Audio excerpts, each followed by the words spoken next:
everyone, welcome back to JP's Budget Collecting. And after a bit of a hiatus, we're back doing some indie shows. We're going to kick off Middlewest tonight and got a new crew for this book. So we got my man Old Wolf. What's going on, Tony?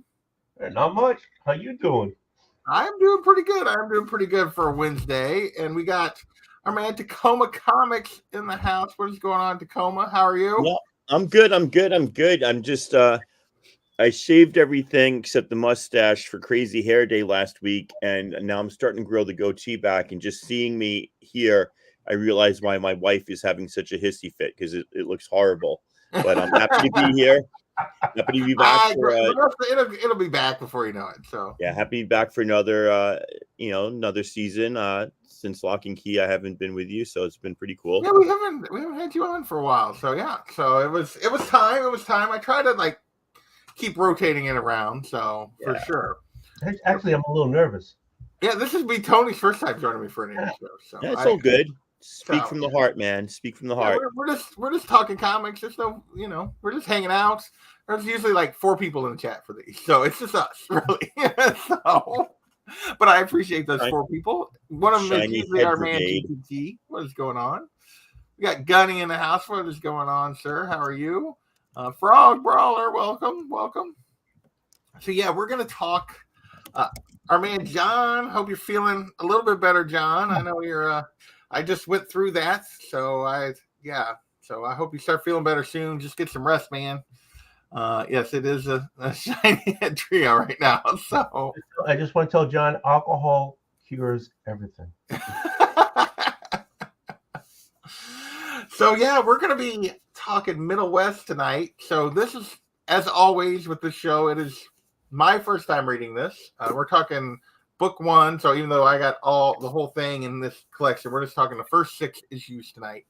So one thing I like to do though is, Tony, how did you find the series originally? Did you read it as it was coming out? How did you get hooked into the series? I started reading it floppy by floppy. So I bought all the 18 books. Okay. So did you start from the very beginning, or did somebody recommend it to you and you go back and get the first couple to go? To be honest, I don't even remember if somebody recommended it or I just saw it on the shelf. But most likely it was a shelf pull. It wasn't something that was on my list to put in my folder in my box or whatever. Yeah. This was a total shelf pull. Nice. I don't remember if somebody suggested it or something. If they did, thank you very much. But it's a great read. So I'm happy I pulled it. So you are looking forward to the reread. Now, Tacoma, have you read this before? I know you said you had some of the issues. Have you read all of this or not? No, I think like many series out there, I've got issue 1 and I've read it, and I've got a bunch of other random issues, not necessarily in order or complete, and I have not read any more of it. Okay. Which also describes my Netflix comic book series watching and several series of comics reading. So this is the first time I sat down and really kind of focused on sequentially reading a whole bunch more than just 1 or 2 issues. Nice. Okay, so this is mostly a new read for you as well tonight. Yep, as of last Wednesday or Thursday, whenever I sat down to read it. Yeah. Most of the questions. What? You have to give him most of the questions if this is his first read. Well, we're both. Everybody gets the questions. So, but yes, okay. He, like me, is coming into this blind, so we don't know where this is going, for sure. So, I'll go with. No, we'll go back, Tony. What were your general thoughts when you read this initially? Just what made you keep picking it up? I guess when you first opened the first issue. Okay, so from the first issue to whenever there is a situation with the father, of a lot of anger, and you through the book you find out where the anger comes from. Right. We don't know all that yet, so don't. Right, that's what I'm saying. I don't know how to go through. Well, I'm just when you first picked up the first issue, was that just the father-son thing was what kept you coming back, or what was it that kept you made you pick up issue 2, issue 3? No, it's the first issue. Okay, there was a situation and because of that, the son leaves on a journey. Right. Okay, and so and as you went through that, it's the son going through the journey, accepting, trying to figure out why he's the way he is, his history of what happened to him in his life, um,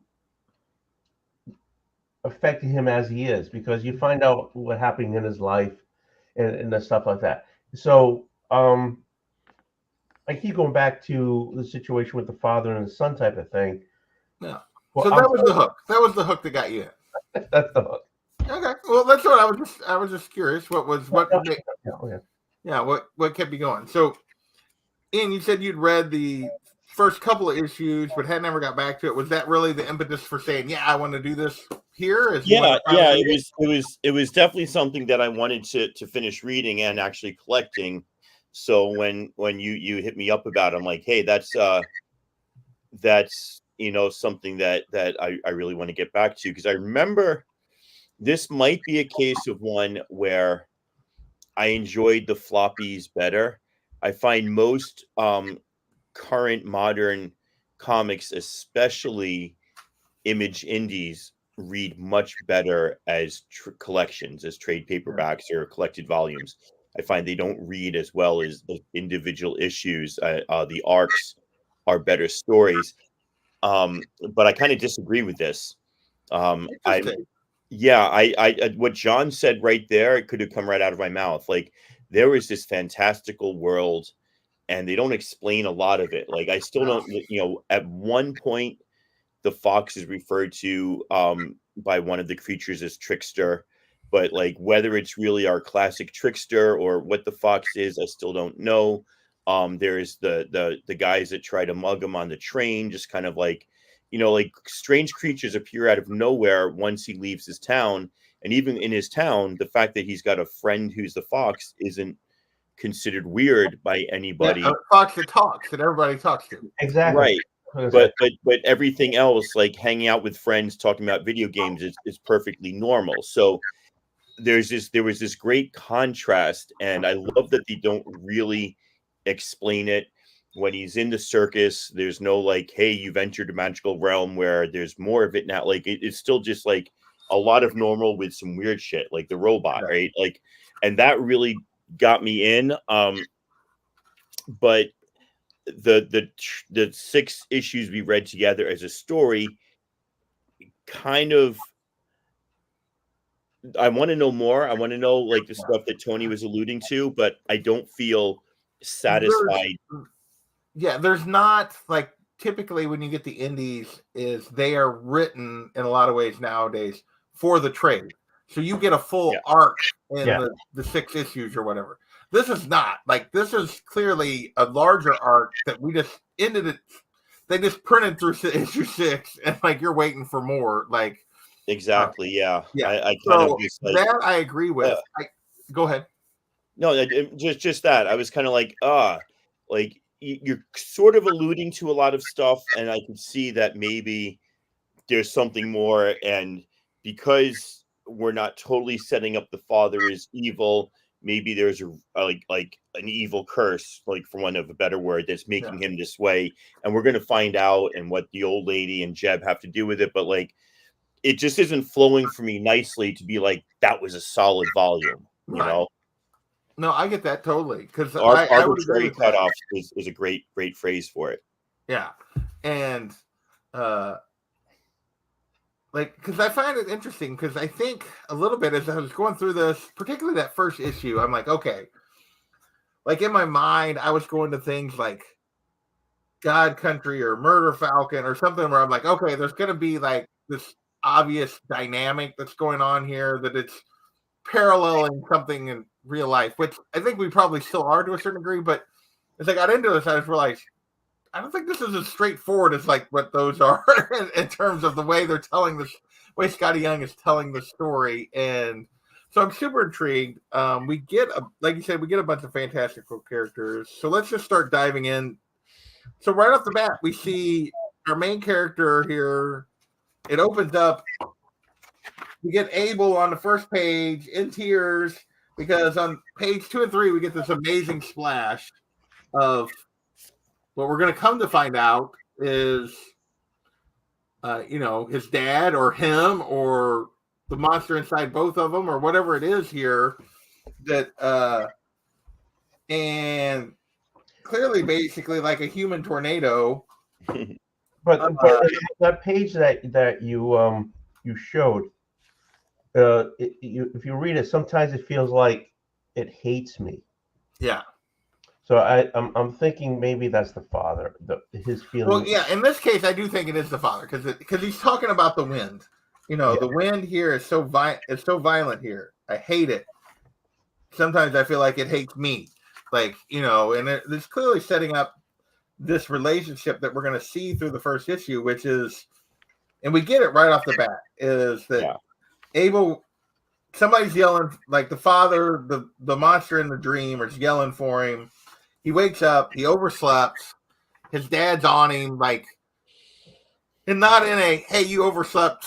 You gotta get out of here. You got to hustle." In a very somewhat over the top, angry way. He throws the alarm clock, and the one thing I noticed in this initial confrontation where he's getting on him about not doing his job and all this stuff, and he's like. Because he finally woke him up at 8:34, and he's like, Mr. Green, and Mrs. Kale, and the Simonsons, and about 8 other people have called this morning. And it's like, why didn't you wake him up after the first call? He waited to have a bigger confrontation. Right. And he echoes that later where he confronts his kid, and his kid curses him out louder and louder. Which reminded me of that great Breakfast Club. What did you say? No, Dad. What about you? Fuck you. No, Dad. What? It reminded me exactly of that exchange in Breakfast Club. And so it seems like he's looking for a fight to a certain. There's an artifice to the dad's anger. I'm going to show this kid, right? If you miss the alarm, you get your kid up. And you say, now you got to go deal with the people whose papers are late. You don't wake him up and say, ha ha ha, these people are mad. They've been calling all morning. Glad you finally woke up. There's an artifice to it. For sure. Because it's he goes in here and he's like, you sure you can handle a job? He's just trying to go after his confidence and everything else. He set him up to fail here instead of trying to help him succeed. And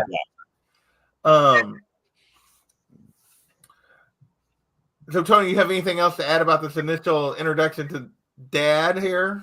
Well, Dad's, you can tell that, the way he chucks the alarm clock and everything, Dad has issues. Yeah. And him waiting for the 8th person to call just gives him more ammo to wake up the kid and give him Abel and give him a hard time. To try to push him to the idea. It seems like the father always knocks him down, makes him feel like a loser.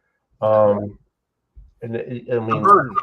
Yes, a burden. But not even that. The father is trying just to make him feel less. And so he could have came in. If he came in on the first call, it's because then he would be a father who was concerned about the son, and as a positive, hey, wake up.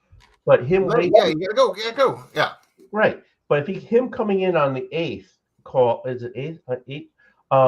It's to prove that he's less. Yeah, and that's why he did that.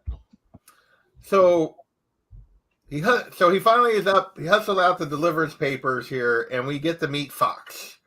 Yeah. And so, what did you think of his pet? Not really. Is it even a pet? It's basically his dog, sort of, but it's a talking fox. I think it's a companion. Right.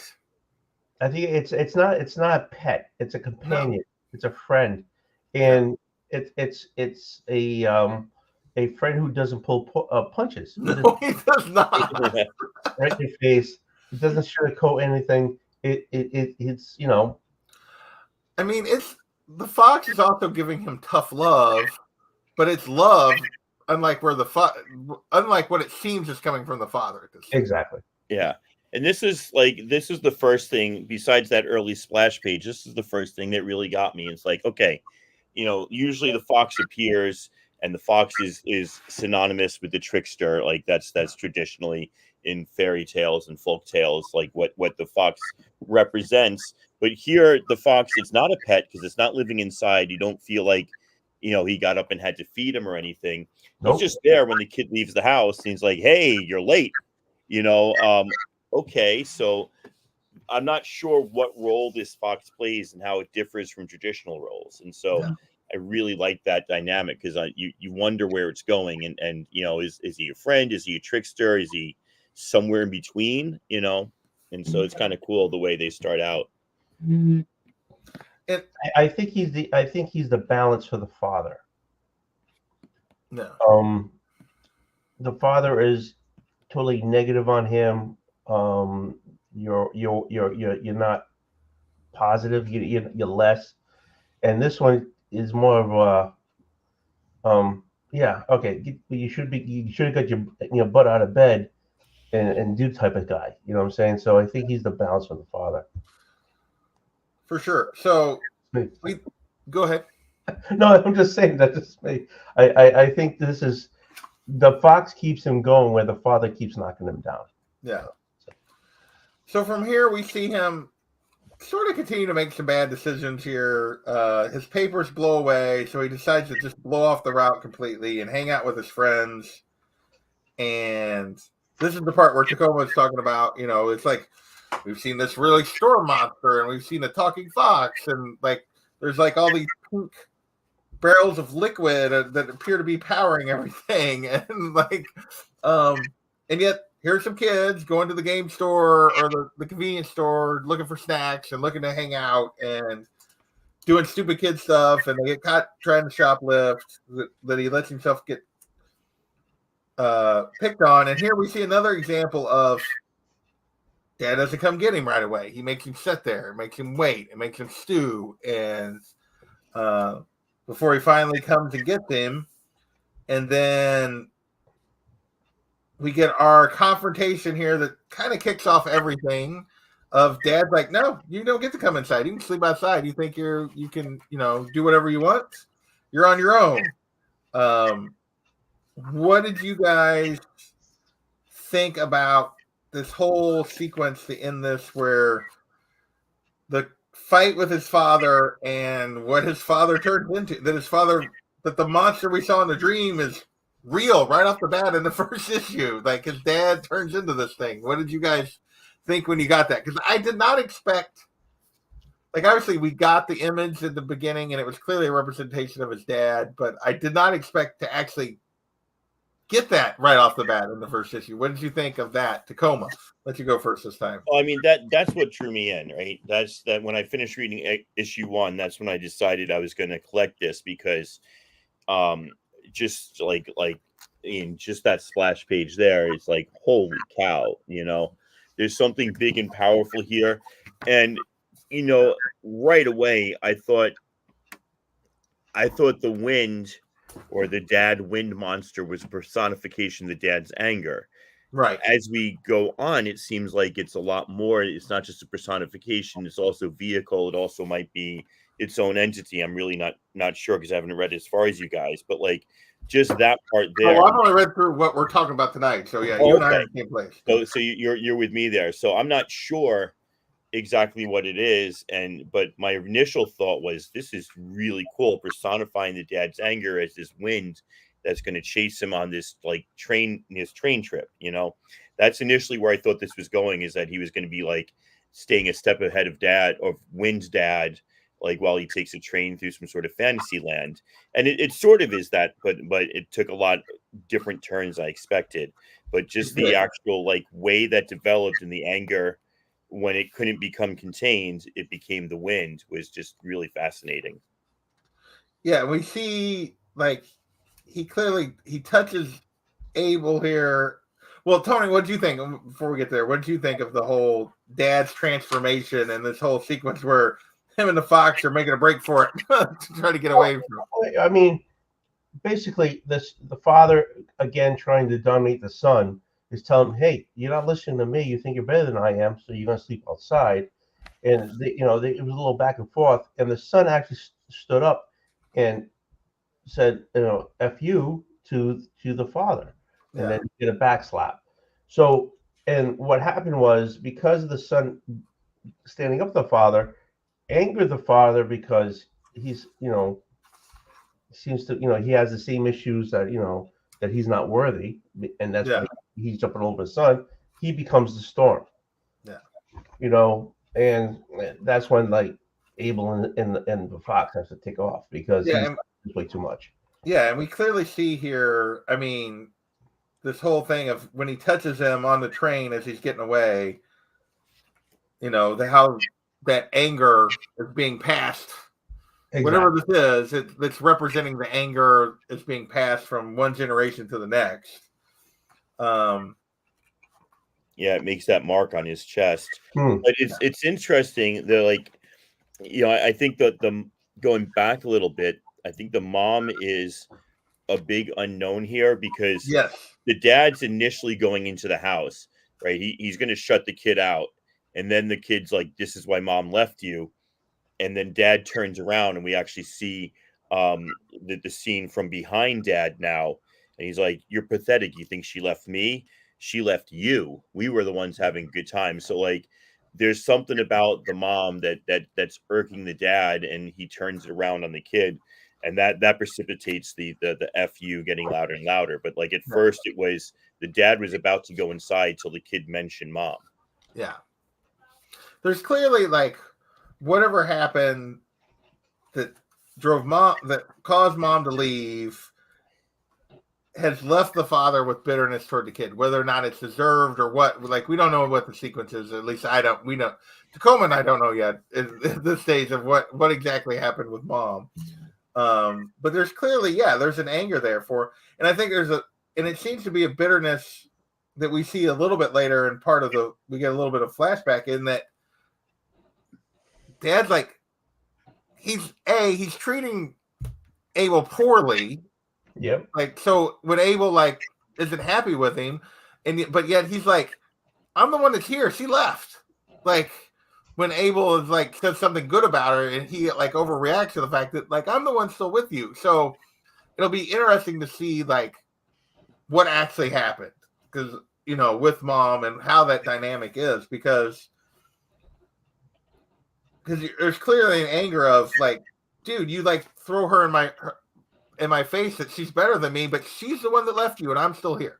And I'm thinking the father. Okay, so the mother wife left, but the father, a husband, is looking at the idea that he's blaming the child, for her leaving, and not seeing that maybe he was the reason why she left. So we get into chapter 2, and now we're on our quest, our journey, our heroes, whatever you want to call it. And of course, they hitched a ride on a train. So that means we got to have, the bad hobos, or the thieves, or whatever. We have our stereotypical bad hobos and good hobos riding this train, as we get only these guys appear. We get more fantastical creatures here, as these guys appear to be the one guy appears to maybe not be completely human, and they're talking about eating the kid and the fox rather than just like robbing them. Right, and this is again where I think it's really interesting. I don't know if these are personifications of, like, the evil hobo, like you said, or this is actually a character. And is it only a weird character that you get once you leave their small town, or do these weird characters exist everywhere? Because they do make a point, like, and this is weird.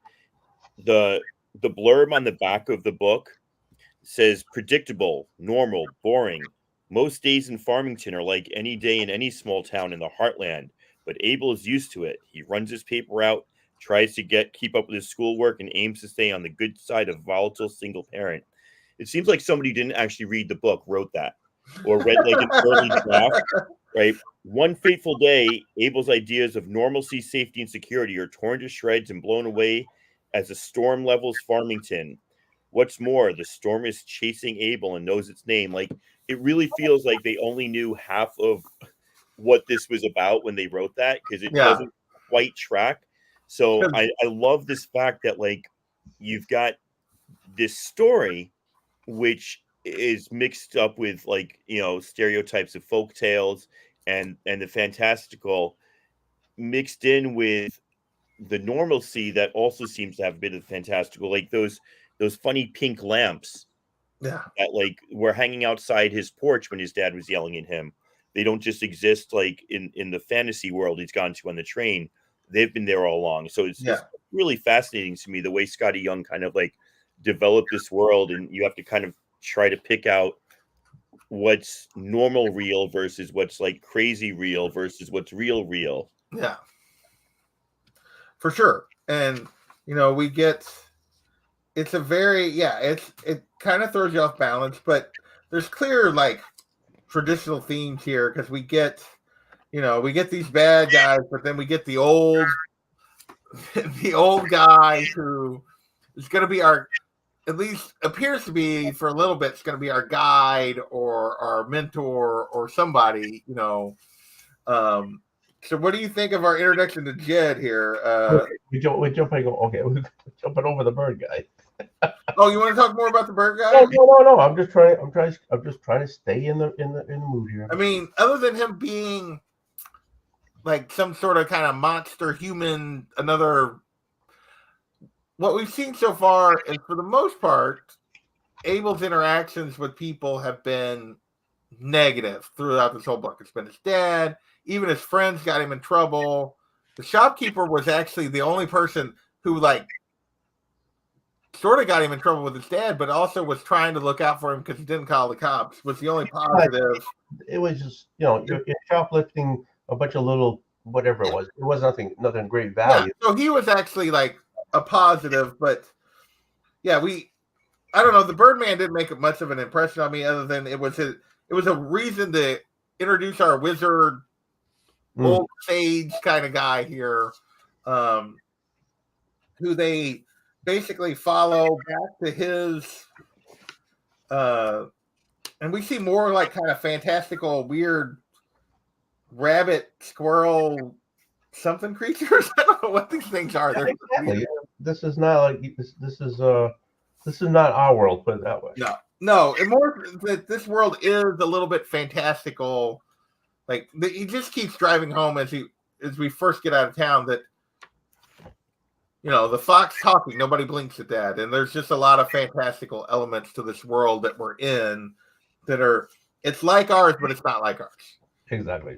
And then we get to, of course, the junkyard, or whatever you want to call this, where our wizard fellow lives. So what do we think of, it is Jed, right? Jeb. Jeb. Sorry, I said, Jeb. What do we think of Jeb? Jeb is he's coming in and he knows more than he lets on to be. Yeah. But I think at this point, if you don't bring Jeb in, Abel is just going to be walking aimlessly with a fox. Right. So he at this point in the book, he knows what's going on with the mark. And he knows, or he thinks he knows. I mean, he knows.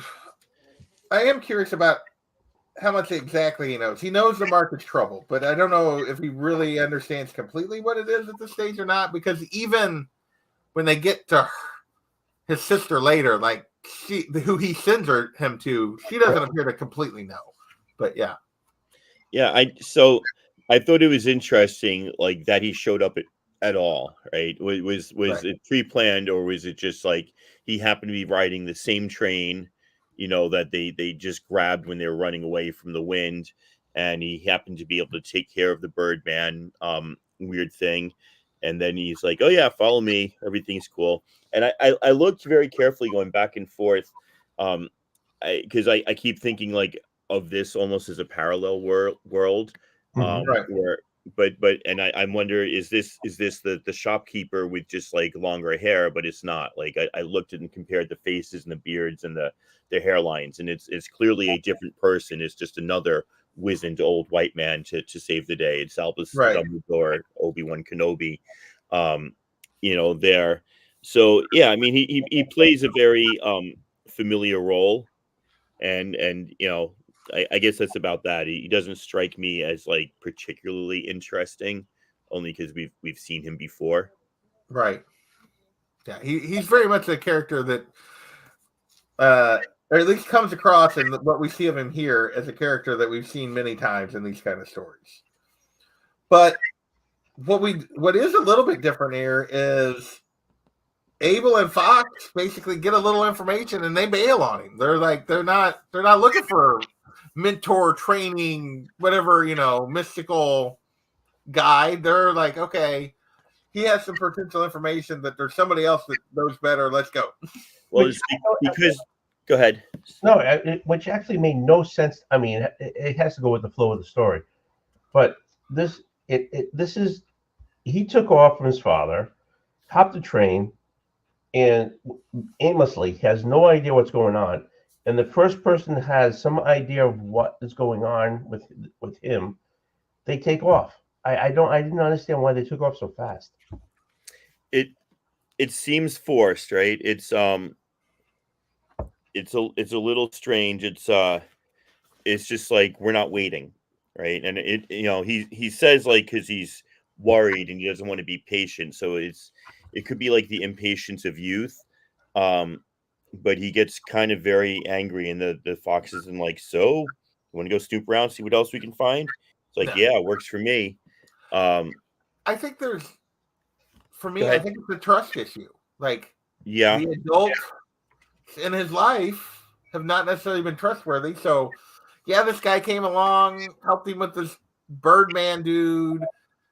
Seems nice, but it probably, like, I think he just feels like it's too good to be true. And he's like, well, and he's clearly not telling us everything. So, but we gotta leave. Let's just do this I'm going to do this on my own. Like, and that's kind of justified, because then he hears the guy talking to I can't even see who it is. He's talking to the crow or something, or that bird. He's talking to the crow, yeah. Okay, the crow, like, do you think she'll be willing to help the boy? So the boy now knows there's something that the guy hasn't talked about already, but they're snooping, so they steal the little flyer and they take off. Yeah. So yeah, I really just think it's that he, like, Abel has trust issues at this stage, and he's like, okay, this guy doesn't appear to, like, he's already talking about sending me to somebody else to get help anyway. I'm just going to go. I'm not going to rely on him. That's what I took from it. I did not feel it was as forced as you did, Tony, but I get where you're coming from, because it's clearly like, yeah, this guy appears to be helping them, and they're like, nah, no, we're good, even though they're not. So, what do you think of we continue to get more of our relationship between him and the fox here, as we're questing, and Abel's all excited about going on a quest, and the fox is like, no, I'm not questing, even though he's obviously not going to leave him. What do you think about the dynamic of this relationship between the fox and Abel as we continue to get more of it, Tony? I think I in all sense and purpose, he's a kid, and then the fox is common sense to him.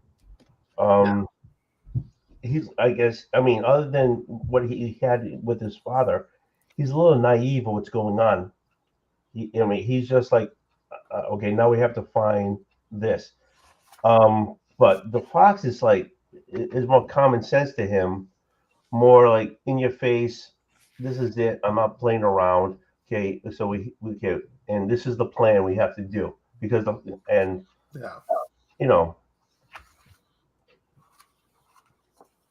he's like, okay, well, whatever you're gonna do, and that type of thing. Yeah, I kind of like that last page is kind of nice. It's just like, it's a buddy journey, right? It's Yeah. Tom Sawyer and Huck Finn going off and talking. It's any two companions on an adventure where one's kind of reluctant, but like you said, that they're not going to like actually leave. They're gonna go along with it, sort of thing.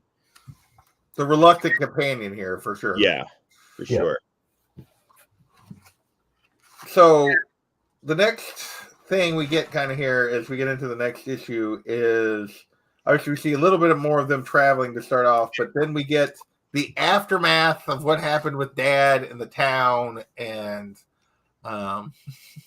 Dad's basically everybody else is trying to pick up all from the destruction, and Dad comes wandering through naked and collapses, and we see basically nobody else, realizes like that he's obviously nobody knows that he's to blame, but we also get that like they don't even understand, like the doctors don't understand the marks on him. We see the marks on him for the first time. That clearly the limited marking we've seen on Abel is matching. What did you think about this whole sequence with Dad as he goes after his son? And where do you think that was going in terms of how this is going to play out? Tacoma, I'll let you go first this time. So it's interesting because this is the first time where the dad actually seems worried about the son, right? Then don't bother, my son is out there and I'm going to go find him. He won't accept that he's dead because he obviously knows something. But he doesn't seem upset. He's just a boy in that storm. It was too much. He doesn't stand a chance out there. Yet there's actual genuine concern in the father now for finding the boy and making sure he's okay, which is, a big contrast to what we'd seen in the previous two chapters in the beginning.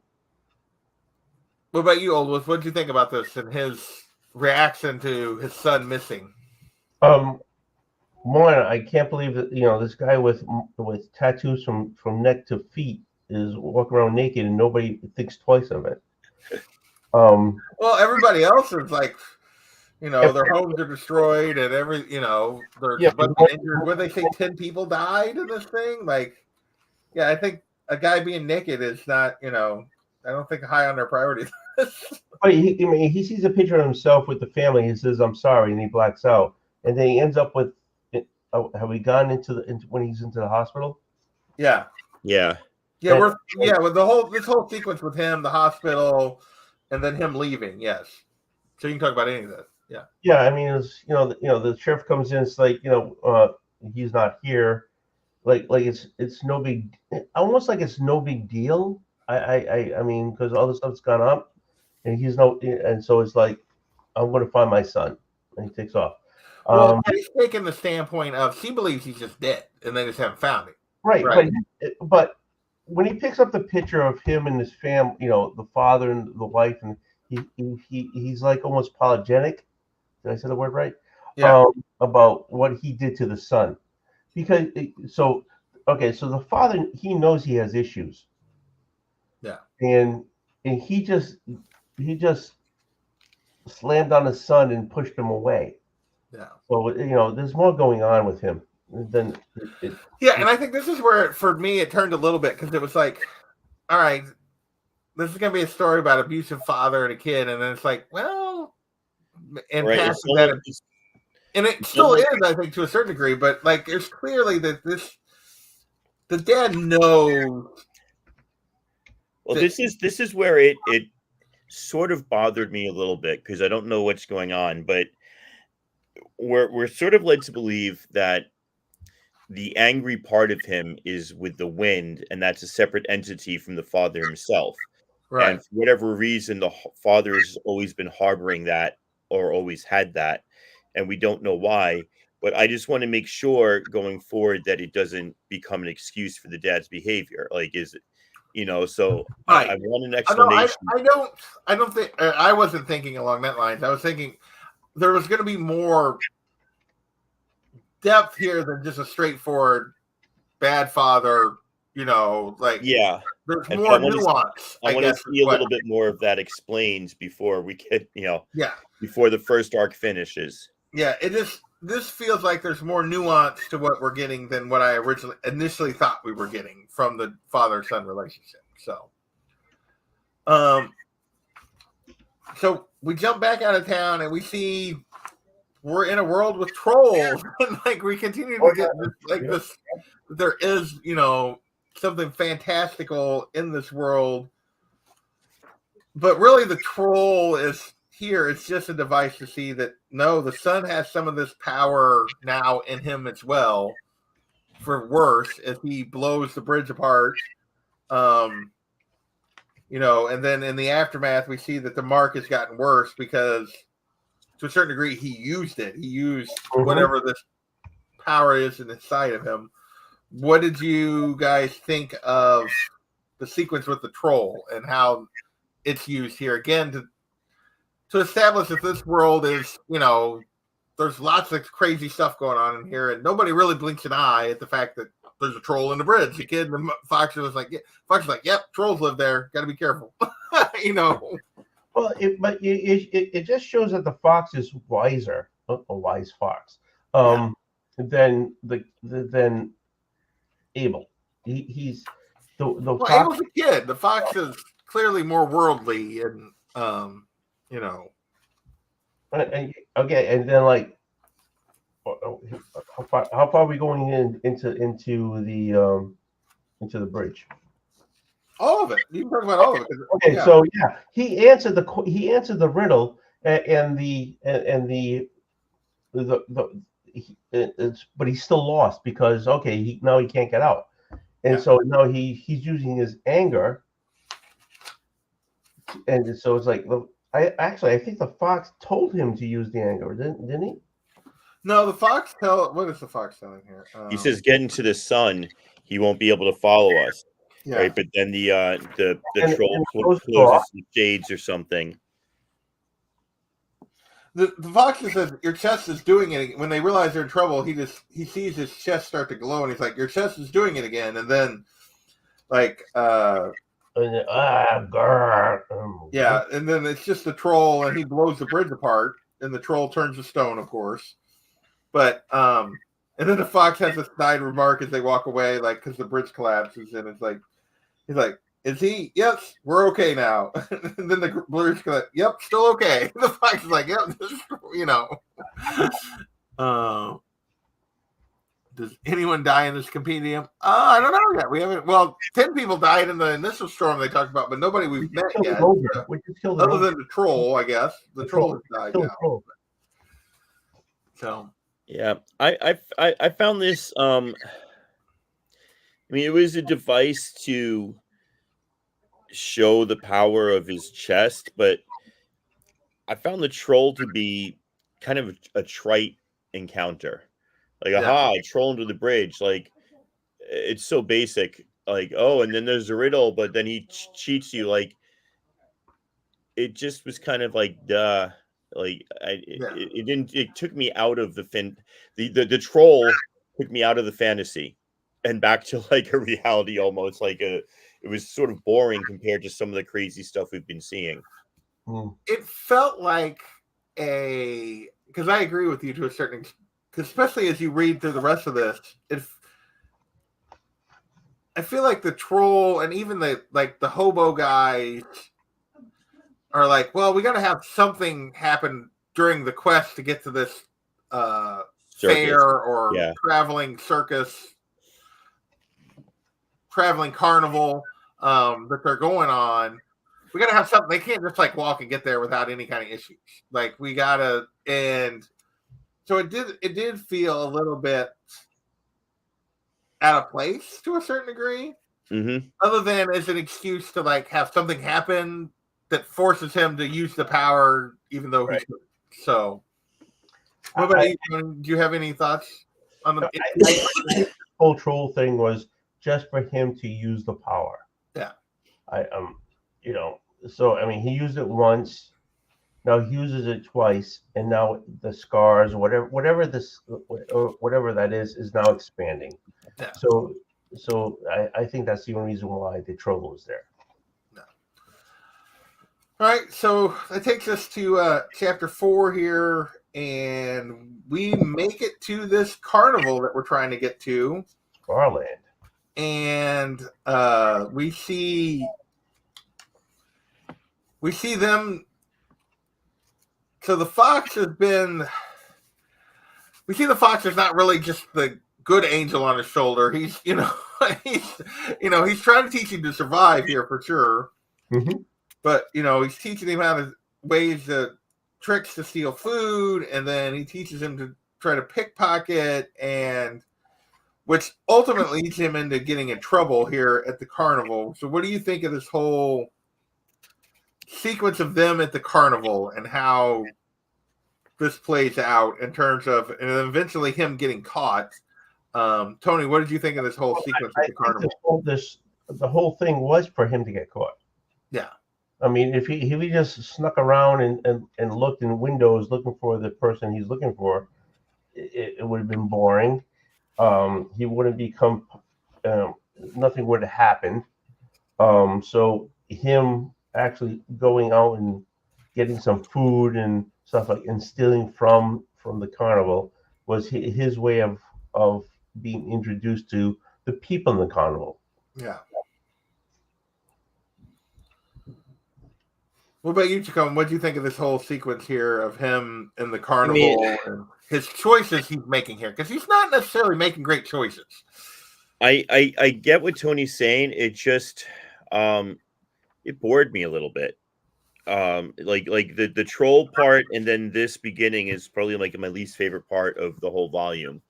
It just seemed like a lot, and we knew where it was going. We knew that he was going to find this lady eventually, and even she senses him.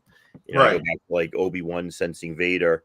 So the whole idea of like stealing the food, I don't know if he's hungry or if he's bored or if he's fed up or what the reason to do it was, but I think he could just be hungry and out for an adventure, and the fox convinces him it's a good idea. Like I don't see him as making horrible choices so much as he's just like he's never been in this position before, and so he's going to try stealing a corn dog. Yeah. I mean, the fox is coming from very pragmatic of, you got to survive, do what you got to do. And the kid is like, he's going along because he doesn't necessarily know another way and doesn't necessarily know how to function here. Well, isn't that what he did in earlier with his friends in the shop? Yeah. Bows to the peer pressure. That time he was pushed into doing it. Almost like he didn't have a choice, right? This time the fox he didn't feel like he had to do it and lets him choose how to do it. It wasn't like his friends stuffed something in his bag. So I saw that comparison. I saw it differently. Like this was, he feels like the fox is right and this is the thing to do, rather than the friends just pressured him into doing it and he didn't have the strength to say no. But this time, of course, he needed the food more than he did. I mean, he's clearly like, he doesn't have any money. He just bailed. It's not like he prepped to run away. He just bailed. And he doesn't have any supplies or money. And so he's trying to find his way. And obviously we see quickly here, we start to meet some of the carnival people. And we meet Wrench and what is her name? Bobby. What was it? It's Bobby and Matt. Bobby and and then we obviously meet the lady who's kind of in charge, which is clearly just an older version of clearly is the one that he's meant to see when we see the old lady. At this point, you don't know that. Yeah, you don't know that because you see her poster that he's going off of is clearly very old and very old. Yeah, yeah. And you have that pink liquid everywhere. Yeah, the pink liquid, I'm very curious about if they ever explain. Like, or if it's clearly some sort of power supply. Like, right. Because everything appears to be running off of it. But, we haven't got an explanation for it. But he gets caught being a pickpocket, and the carnival people try to chase him down. and eventually they managed. And the fox kind of like, yeah, you're on your own. Good luck. And then they corner him. And at that point, the fox actually comes back to his aid when he does really need him. Like the fox, clearly this fox is not going to leave him. No. But we see him begin to transform here at the end of this issue. What did you think about? Gordon says it's Pepto Bismol. It's what's powering the whole thing. A little gas powered is what he's saying, I think. What did you think of him getting cornered, and we again see him start to really turn into, at this point, what his father turned into? Tony. He has no control. Yeah. He doesn't understand what's going on, and he doesn't have control. Yeah. It's all emotional, nerves, anger, whatever it is. Right now, he can't control that. So now okay, he got caught. He's being backed in the corner, and because of that. Yeah. What about you, Tacoma? What do you think about the end? Yeah, I mean, he's a little bit nervous because like you're not. We can't allow pickpockets to run free through the Hearst Carnival. We're gonna have to take you to see the boss lady. He's like, no, and then it just takes over, and it's clear that he has no control over it. Like he wasn't intending to attack or explode. He was just nervous and scared. But his reaction was like oversized, but he didn't have any control over that reaction. It just came over him. No. And then boom, chapter 5 over. Yeah. Well, yeah. So that does bring us to chapter 5 here. And we get our flashback a little bit to not happier days, but previous days back with Dad. And we see him get a delivery. And yeah, apparently Mom decides to send him a new bike. And he says, it's like, as any kid would, like all excited about getting a new bike. But unfortunately says bad things about bike Dad got him. So we see that, yeah, Dad's clearly had, this was not a recent development here. What we're seeing is that the relationship between him and his father have been strained for a long time. Dad's clearly had anger issues for a long time, clearly directed at Mom, not more so than the kids. So despite what he told him in issue 1, well, she left because of you, like when he sees that she sends him something and then the kid's like all excited that it's better than what Dad got him, like he loses it. He goes off the deep end here. But the thing is, the father has issues of being less. Yeah. And he had to get that from someone. Abel has issues about being less, which he gets from his father.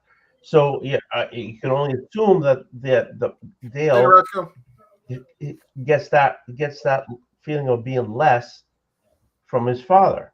You can only assume, because if you see one from the other to that, and so the father bought him a bike, and Abel is so happy that he got a newer bike, and you see his bike that the father got him, which is just falling apart. Yeah. But Abel and Dale, which we find out is his name, they both have feelings of that they don't make the grade. Yeah. And that's because of that, if you go into it, the father just wrecks the bike because he feels the bike I bought you wasn't good enough, but this one is because it's brand new ones from your mother. I'm going to destroy it. Colin, what about you? What did you think of that? Well, I mean, I was trying to see if this happens every time, and it doesn't. Like, there's times where, he uses that power uses him, where he has a direct flashback like this. But then there's other times that it doesn't. It was emotionally, it was very powerful because it was like, you got a bike. The kid says a throwaway line about she must have known my old one was bad, not realizing how that would tick off the dad. But, we already knew the dad had anger issues related to the mom. So I think it was it was powerful just because the way the scene was done. Whether we needed to have another scene like this to remind us or not, I'm not sure. But Right. I thought maybe it was because it was connected to him using the power, but it's not, because when he used the power on the troll bridge, there was no like flashback to another I angry think it was time. really just there to help reestablish, like, it's Right. just trying to set the guidelines for what is the trigger for his dad, what's really going on, despite what his dad said in that first issue, that it clearly has to do with the mom and her leaving, and Yeah. like, as John had said earlier, misplaced anger that the father has toward the son because of the way things have happened and the way things, and his own lack of control. So we get this, he's destroying the bike, and it jumps back to the present of Abel in the tent and starting to use the powers. And you see him like freak out initially. He's like, oh no, I'm going to do this. You got to stop. Bad things are going to happen. And the fox tries to calm him. And the girl and the robot do the completely wrong thing by trying to take the fox away. Grab the fox. He's making it work. And the fox is like, you're going to make it worse. and they do. And we see him really start to transform. We get the cool shot of eyes starting to turn yellow, hair becoming smoke, like clouds or smoke or whatever you want to call it. And because the fox is really the only thing he's got at this point. But then we start seeing these lines and gibberish, and we see the old lady really is like some sort of witch mage, something wizard. So what did you think of this sequence here, and her, like, him starting to fully transform and her being able to stop it? And what did you guys think of this sequence here at the, as we jump back to the carnival, Tacoma? I think I like it. I think it's well done. I think it's kind of what we expected was going to happen, right? They were building towards that pretty easily. So, I like that you get first. So I have a question here. Go for it. Is what the robot's name is Wrench? What is the companion's name? Bobby, did we say? Yeah. Is Bobby. I haven't been able to find it since we got back in here, but is Bobby a girl or a short woman? Girl. Okay, so Bobby's a girl. And so like, Bobby's like, oh, I'll go handle it, and the fox is like, no, you're making it worse. I do like that Abel seems to be, concerned that he might have done damage when he wasn't meaning to. And you see that really, this is just artistically, I like the way that his head fits into Fox's head. I was just looking at that just now. Yeah, I really like that. Kind of like it's okay. It's like when you're cuddling with your dog or something. Like I just thought that was really nice, the way that fit. So it was kind of a nice way to bring this all about, introduce the woman, and kind of bring us to the next phase of figuring out what's going on. Yeah, I think that's the reason why you get all the gibberish there. Jeb, for the most part, led Abel to the carnival. And for the most part, Jeb said that with a woman there would help him. And she did. She pulled him down, and the fox and Abel, they have they go back and forth, and the fox gave him tough love, but that's really, to him, that's really what he needed when he didn't give it to him. So there's a really close bond there. So yeah, I mean, it's obviously here we see in many ways just how like obviously the fox has been staying with him this whole time, and there's clearly a strong relationship there, but we see just how powerful it is because them grabbing the fox is what ultimately sets him off here. And then the fox, once she gets magically like brings you back, the fox is the only thing that really calms him down. And so we get this whole sequence of her explaining that Zebediah is her brother, and that he'd kind of warned her that he was to be on the lookout for him, but that she can't really calls him Bobby. What? That's where she calls the girl Bobby. Yeah, that's where we get Bobby for sure. I was thinking it said it earlier, but that is actually we don't get it till here is where we finally get that her name's Bobby. But so that we get basically we're getting disappointment here. She says she can't really help him, that she doesn't have the ability. Obviously, because it's so early in the story, that wasn't a big surprise. But were you surprised that like we're not getting more help here than what we thought in terms of dealing with whatever this is? I did it because it's if she can control him, that kind of shortens the book. Yeah, that kind of shortens the series. So I wasn't. I think she adds a little to it, saying that I can pull you down a little bit, but there's more that needs to be done that I can help you with, which then extends the series.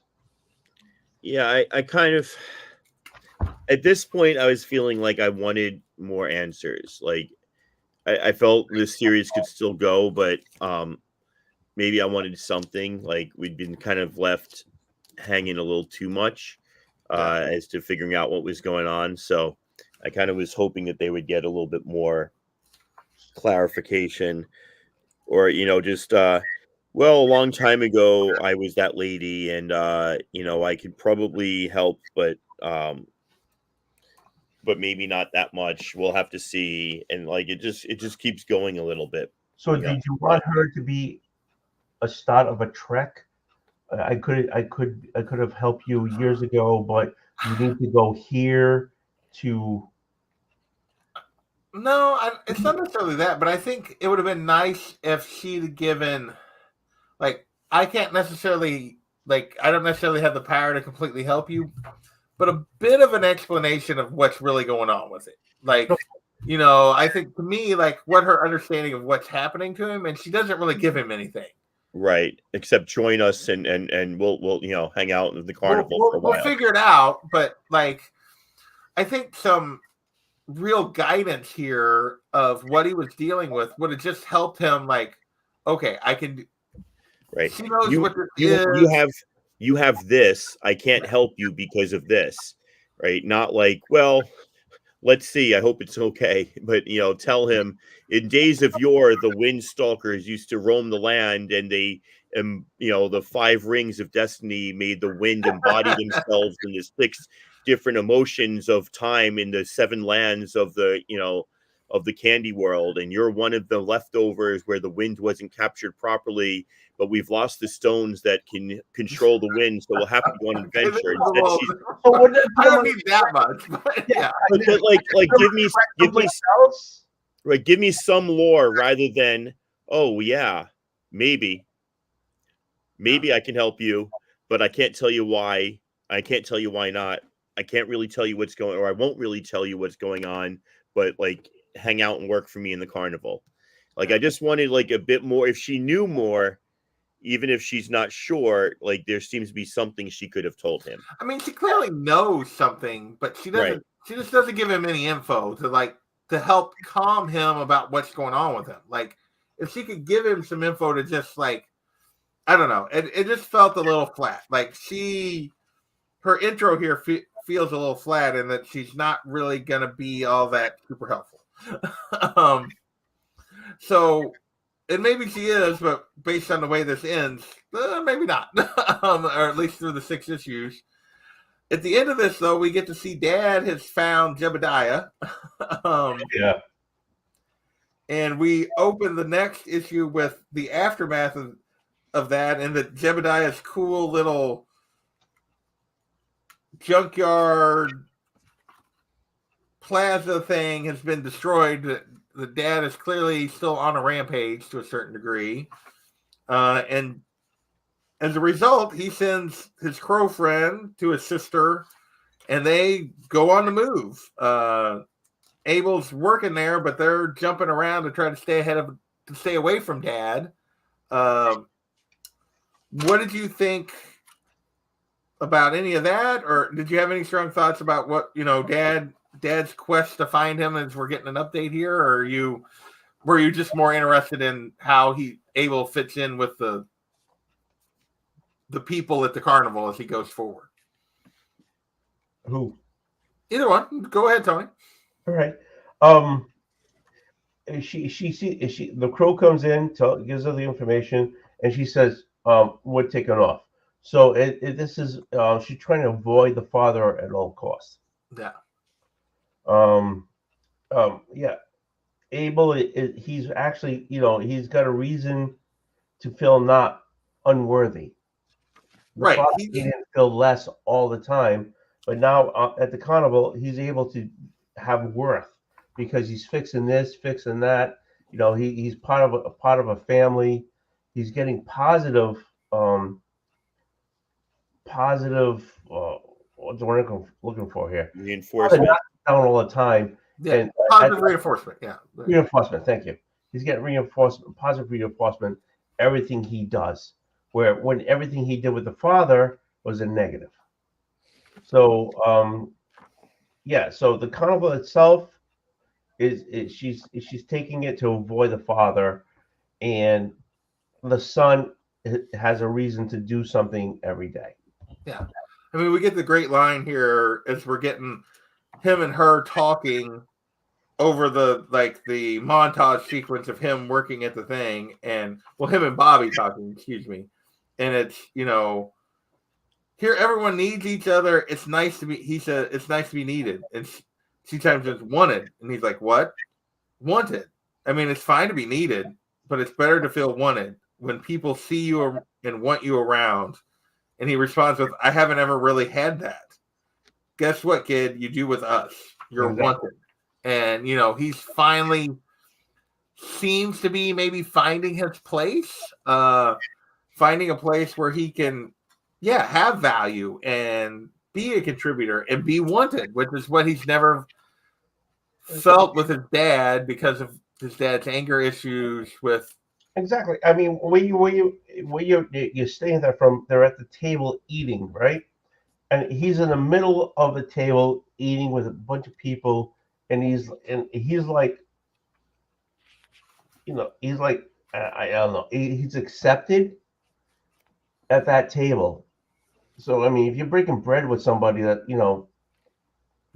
where his father was just yelling at him all the time, and here he could be like chomping down like a person who hasn't seen food, and nobody thinks different. Right? He has no manners. Okay, great, but he's chomping on looks like a turkey leg. Yeah. And nobody gives twice that he's just chomping on that thing. It's weird though, because the father was the issue because he had a paper route and he had friends that he hung out with. It wasn't like he wasn't wanted or needed or didn't fit in, right? Like he had all that. So that the contrast they're making here is weird to me in that it wasn't like his life was miserable. It was like there was one miserable part. Now it was a large part of it, but it didn't seem like he had nothing. Right.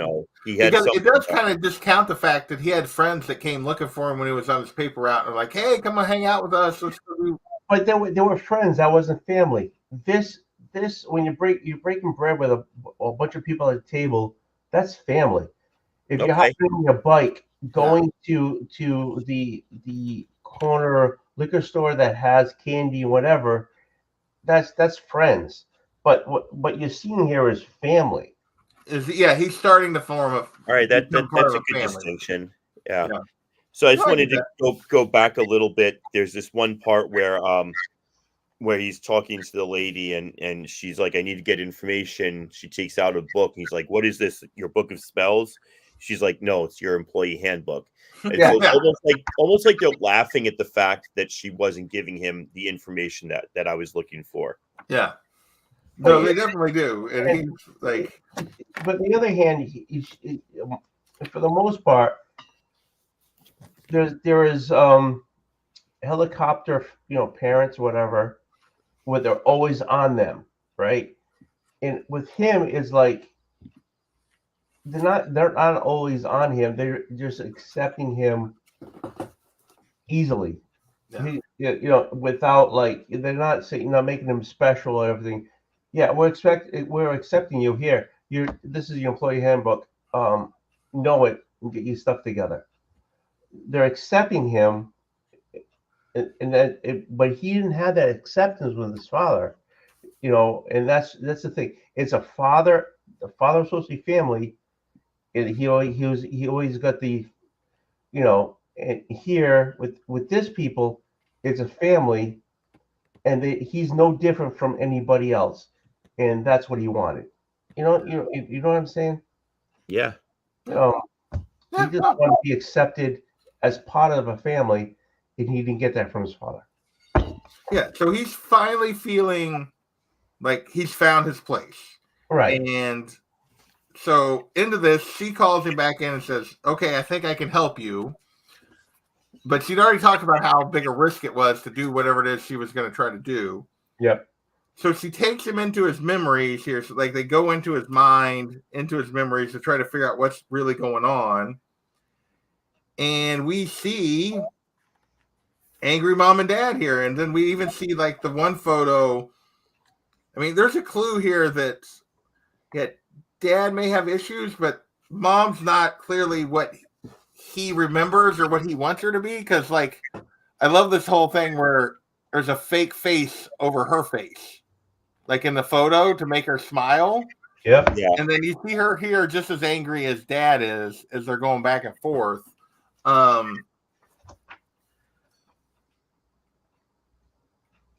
But he seems to be all focused on dad as she's talking through him, and he's like, I don't think I've ever seen him smile. He barely seems to let like the same person, because he sees in his memories he's seeing his dad happy at times.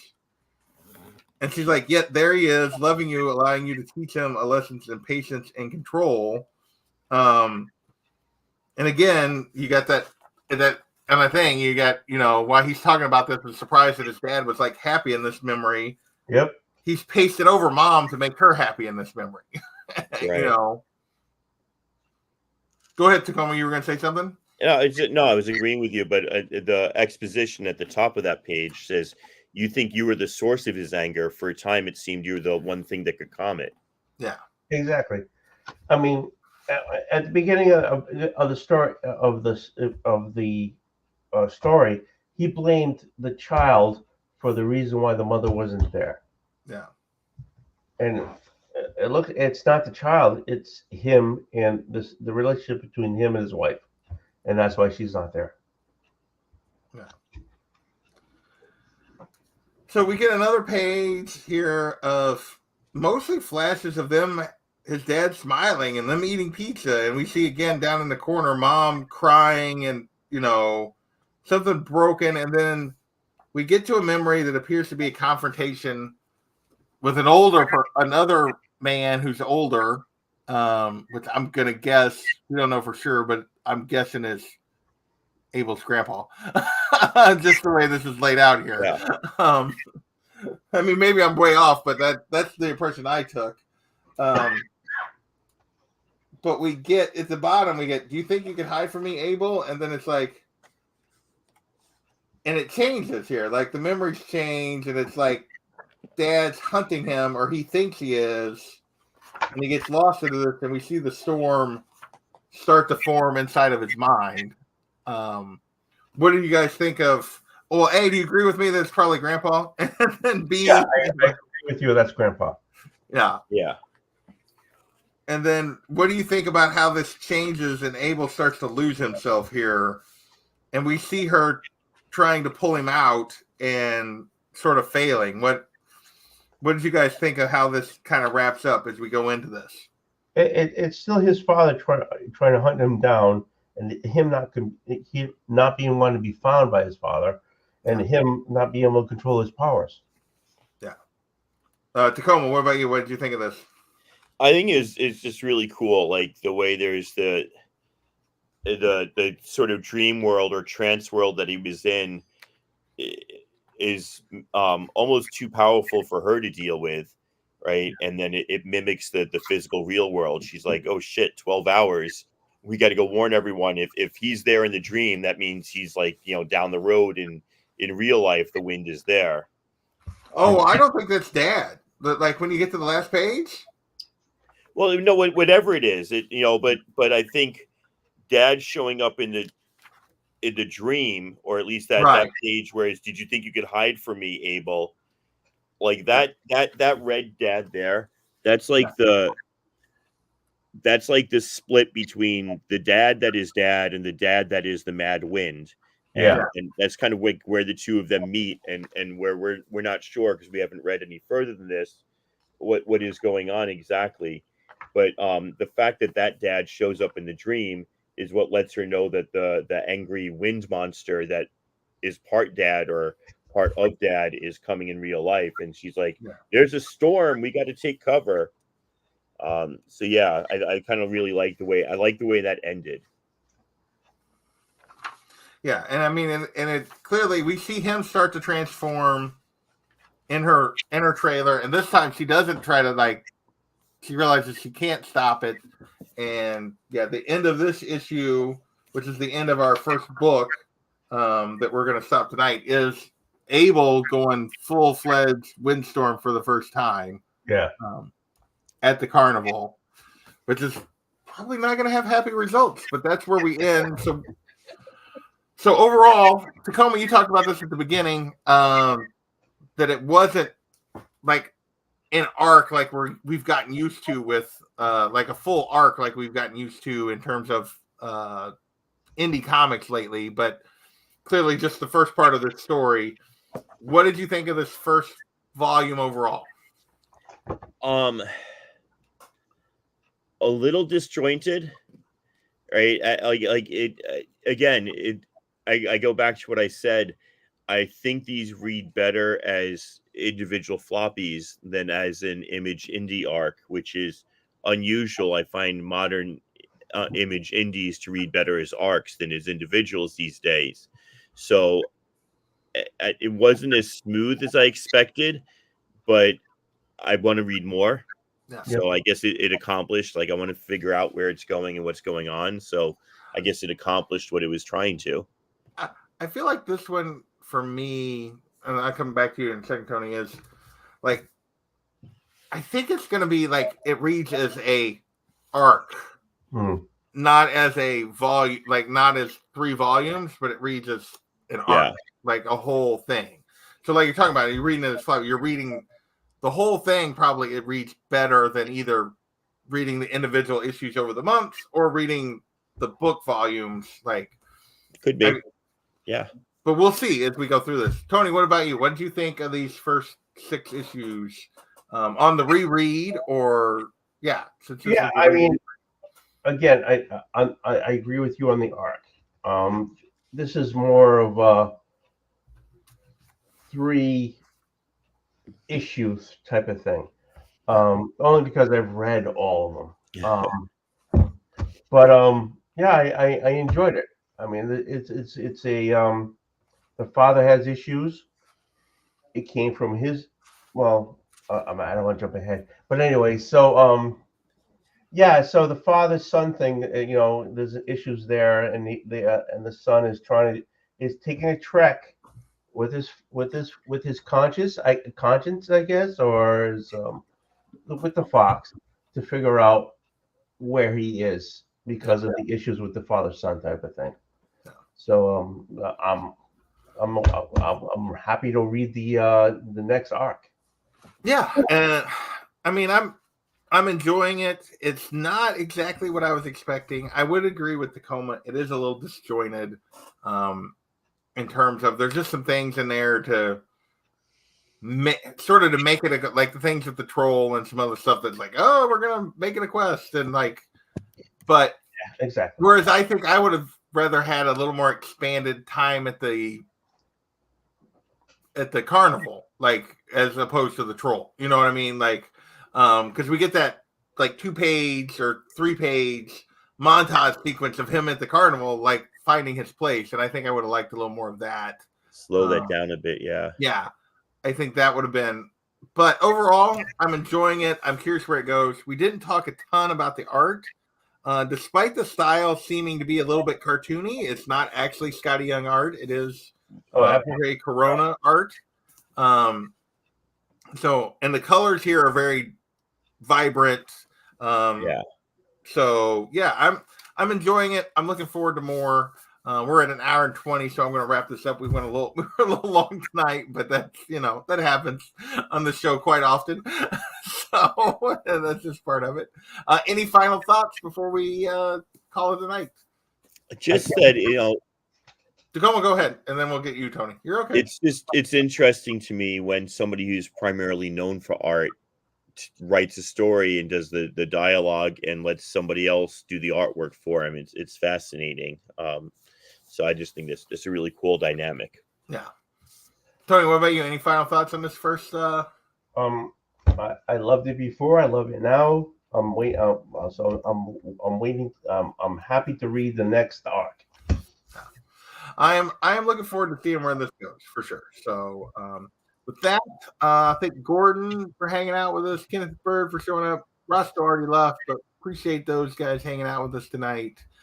John, who wasn't feeling well, hanging out with us, and Bob's your uncle was here for a while. So with that, we're gonna call it a night. Thanks, guys. We will catch you maybe next week. We'll be back for the next round. So later.